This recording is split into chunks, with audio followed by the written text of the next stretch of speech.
Again, this is Arlene Stone, and I am the speaker of the tawag nila dissidents daw. Mga dissidents daw tayo. Lahat na lumabas doon, workers or members na lumabas doon na hindi na nakiisa sa kanilang mga pang-i-scam, mga panluloko sa mga tao. They called us dissidents. So ako yung naging speaker ng mga dissidents kasi ako lang yung dito yung public ba, but I really appreciate because even though you don't speak up publicly, you are supporting me. Nakita ko yung ninyo, yung mga comments ninyo, natatawa na lang ako kung how responded ba sa inyo. So I really appreciate and salamat sa mga pala natin sa mga witnesses who will testify. Some of them are here in the US, yung mga magte-testify sa kaso dito sa US at sa hearing sa Senate. So, I'm looking forward to that. So, ipagpatuloy natin yung ating discussion from the part 1 of this vlog. We will discuss Ate Nelly, Canada. Yung pag-usapan natin yung mga Canada kasi they are very, grabe yung smash nila sa mga Canada. Kay Nelly Canada, kay Greg Canada. Tapos kung meron pa tayong time, natin si share. Pag-usapan din natin yung yung time frame ba kung talaga yung mga responsibility ni si share. Kasi hindi sila wala silang narinig from this family, from these people. Ang tagal, ilang taon din nilang in-smash ito sa social media. But I want to give the clarification sa mga hindi nakaalam kung ano ang mga nangyayari. Kasi ang style ni Mang Kanor ganito. Kapag lumabas ka doon, lalo na kapag ikaw ay malaki ang responsibility mo, malaki yung role mo sa kanyang kingdom, pag lumabas ka po doon, ikaw po ay magnanakaw, ikaw po ay unod nun. Kung babae ka po, ikaw ay magnanakaw at magnanakaw, tumboy, at mga tawag nito, pukpok or slut. So, yun ang tawag ni Kibuloy sa mga lumabas doon. Sa mga lalaki naman, magnanakaw. Yun, paulit-ulit yun, magnanakaw. So, ganun ang yun ang sinasabi ni Kibuloy. Nung lumabas itong yung Canada family, ang tawag sa kanila magnanakaw. Ngayon, bakit sila naging magnanakaw? Yun ang i-search natin. Meron bang katotohanan ang allegation ni Kibuloy na magnanakaw sila? So, pag-usapan muna natin itong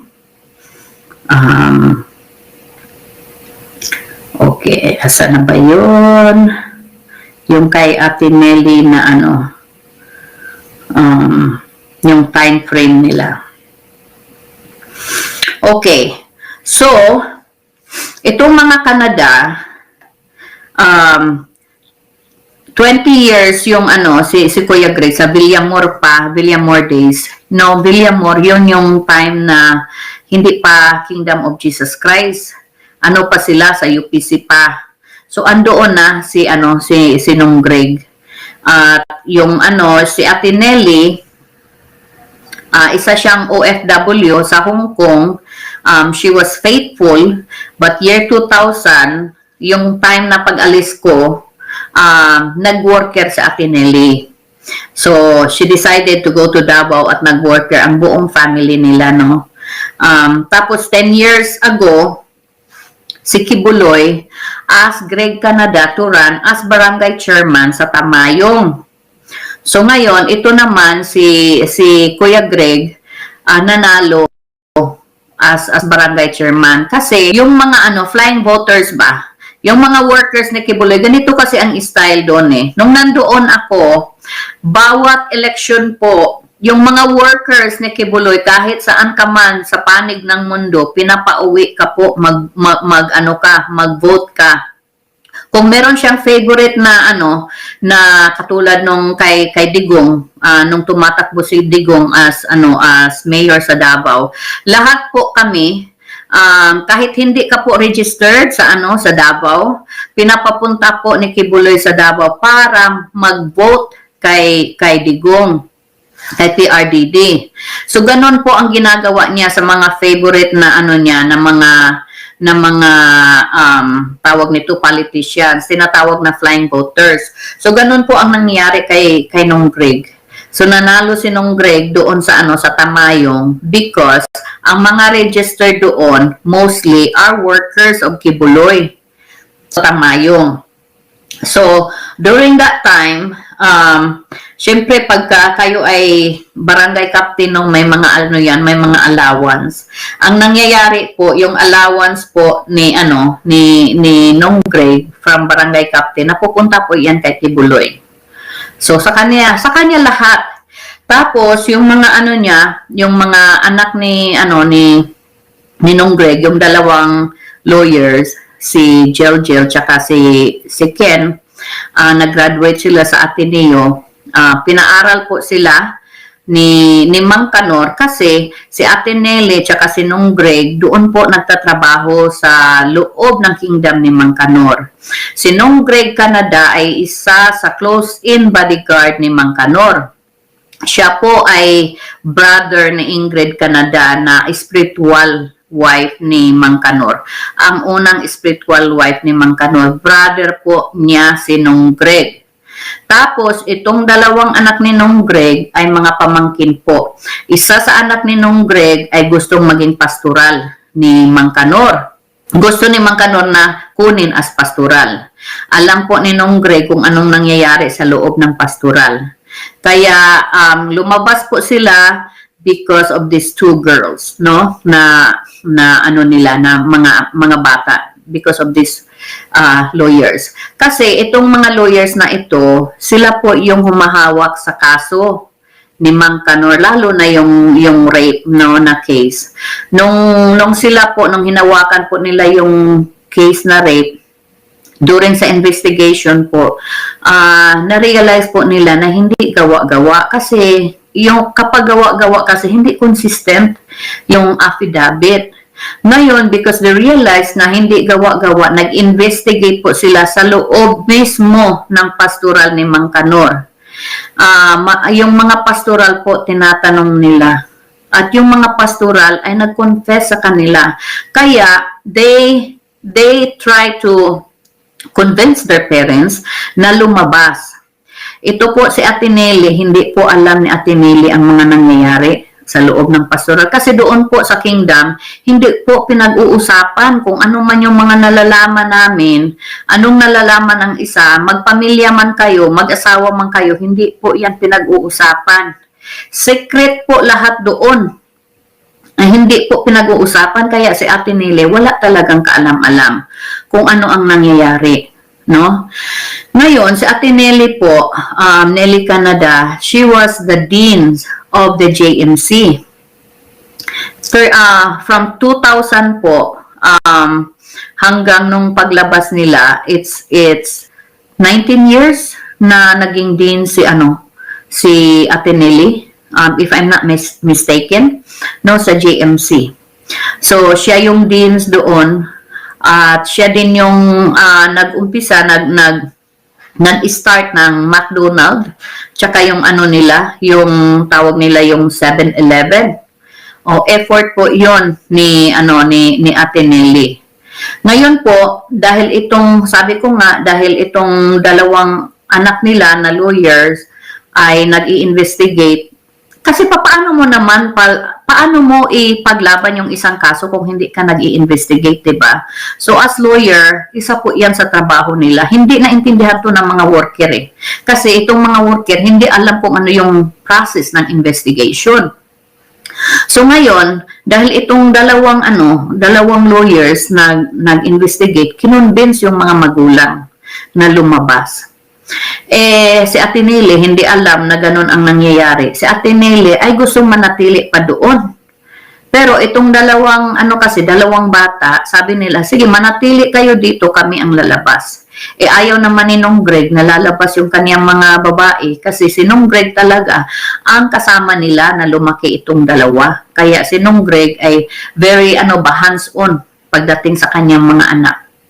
So ngayon, sasama si Nong Greg sa kanila. Si Ate Nelly ang maiiwan. So ngayon, sumama na lang si Ate Nelly at doon pa ni Ate Nelly nalaman lahat kung ano talaga ang nangyayari sa kingdom.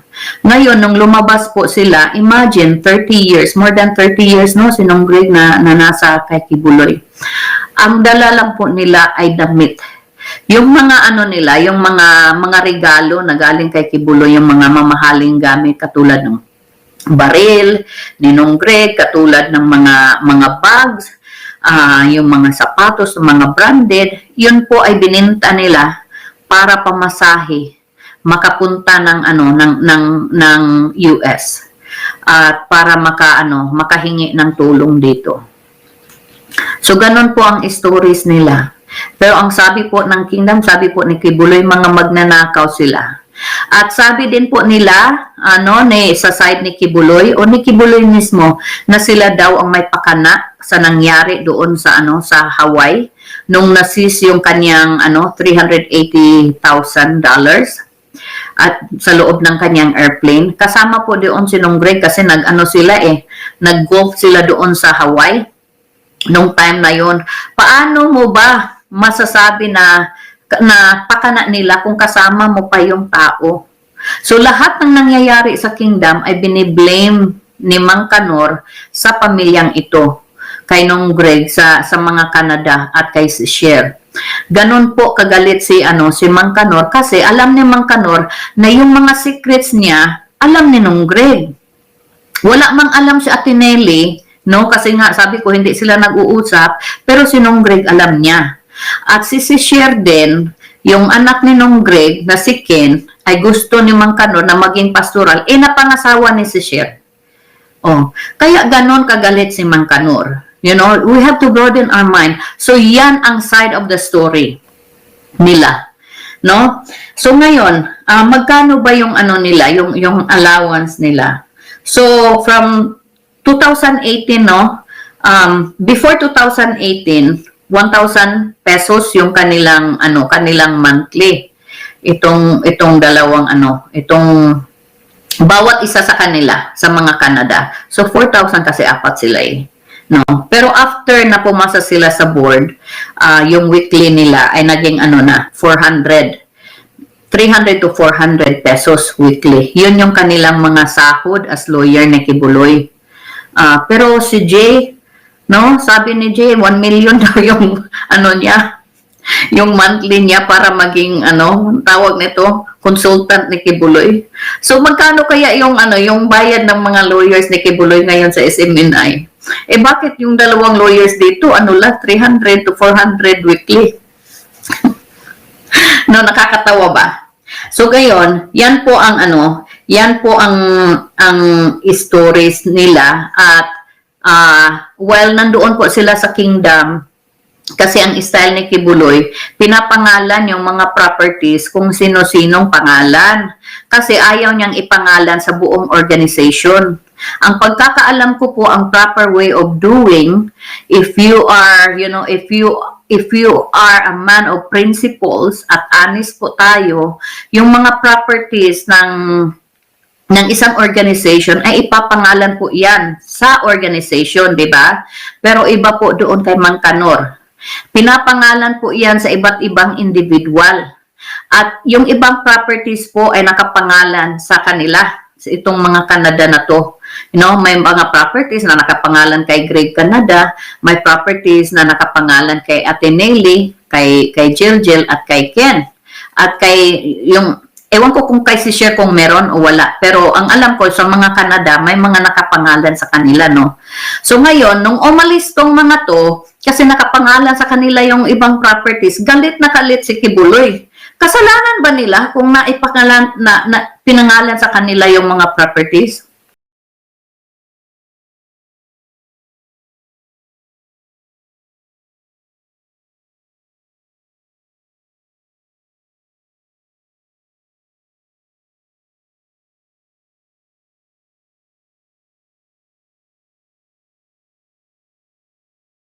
So ganun po ang nangyari. Kaya galit na galit si Mang Kanor sa pamilyang ito. So ngayon, yan ang side sa mga Canada. So ngayon marami pa ang mga family ni Nong Greg doon. Makikita nyo guys, kapatid ni Nong Greg, si Ingrid Canada, na pinakauna na spiritual wives ni Mang Kanor. Tapos yung kapatid din ni Nong Greg na si Dikdik Canada, another spiritual wives ni Mang Kanor. Oh. 'Di ba walang pamilyahay talaga doon? Winawatak-watak talaga yung family doon sa loob ni Mang Kanor. No, ganyan ang sitwasyon ngayon. Ikaw ba, kung matino ang isipan mo, papayag ka ba na isa sa pamangkin mo ay magiging alay din kay Mang Kanor? Buti na lang to si Nong Greg kasi ginamit talaga niya yung puso ba niya sa mga anak niya. Believe ako kay Nong Greg. Nanindigan siya as dad sa kanyang dalawang anak kahit malalaki na. No. So hindi na ialay yung anak niya, hindi naging pastoral. Kung naging pastoral yun, ano kaya ang iisipin ni Nong Greg? Alam niya kung anong mga nangyayari dyan sa loob ng pastoral. O yan, kaya ganon kagalit yung side nila. Lalo na si Mang Kanor. Kasi mabubuking talaga siya. Nandito to sa US. Isa to sa mga namin, sa mga witnesses namin. Oh. So, pasensyahan na talaga Mang Kanor. At saka kayong mga minions, pasensyahan na kasi yung mga evidence, hindi nyo kayang baliin. Kahit ano pa yung gagawin nyo, maglimpasay kahit ano pa tawag, Captain Barbell, Captain America, Captain Filipino pa ang tawagin nyo, hindi na mababago yan. No? Tapos tawagin nyo pang bakikang, kung tumboy daw, o kung ano-ano pa tawag nila, no? Just to discredit or smash these people. Pero affected ba sila? May narinig ba kayo from their side? Wala. Bakit? Because you are nothing to them. Alam nila kung anong ginagawa nila at alam nila kung saan sila nagstand. At nagpasalamat ako because, sa pamagitan ng mga anak nila, nabuksan ang isipan ng mga magulang. Kasi if it's not because of, Jill and Ken sa kanilang mga realization, sa kanilang investigation, yung mga magulang nila andoon pa ngayon kasama pa ni Mang Kanor o bodyguard, tsaka yung tawag nito, mga tig ni Mang Kanor, tig bit-bit. Tigdala ng mga gamit ni Mang Kanor. So ganon ang story. Bakit galit na galit si Mang Kanor dito? Bakit ba kung kayo ba si Mang Kanor, hindi kayo magagalit? Ang lahat ng mga secret nyo, alam ng taong to, tapos aalis. So kung hindi umalis to, si Nong Greg at saka family niya doon sa Davao, pinatumba na nila ito. Pinatumba na para walang mag-leak. But fortunately, nakarating sila dito and they found a safe haven here. So nagpapasalamat tayo kasi lalong nag-strengthen sa ating pinaglalaban dahil marami tayong mga kasama na talagang malapit na malapit kay Mang Kanor.